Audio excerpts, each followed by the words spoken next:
তো এই হলো আমার বেডরুম, খুবই ছোট বাট খুব কিউট টাইপের, কারণ বেডরুম অত বড় আমার দরকার নেই, একটুখানি ছোটোখাটো বেডরুম হলেই হয়।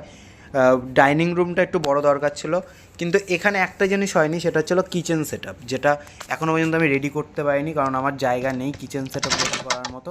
বাট আমি ট্রাই করছি যে এইটারই পাশে এখান থেকে একটা জায়গা কেনার, কারণ এই জায়গাটা ফাঁকা রয়েছে, এখান থেকে আমি চাইলে একবার ভেঙে তোমাদেরকে দেখাচ্ছি, এখান দিয়ে চাইলে আমি কিচেন সেট আপ করতে পারি, কিন্তু এই জায়গাটা আমাকে কিনতে হবে।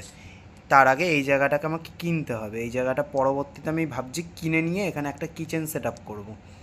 যেহেতু আমার এখানে কিচেন নেই, তাই পরবর্তীতে এটা আমি একটা ভাবছি কিচেন সেট আপ করবো। আপাতত এই জায়গাটা ব্লক করে দিই, কারণ এখনও তো আমি কিনিনি জায়গাটা, পরে যদি কিনি তখন আমি কিচেন সেট আপ করবো এটা। তো যাই হোক, এইটুকুনি এখন রেডি হয়েছে, তো এটাই আমার এখন রুম। যদি কিচেন সেট আপ পরে করি তখন তোমাদের সাথে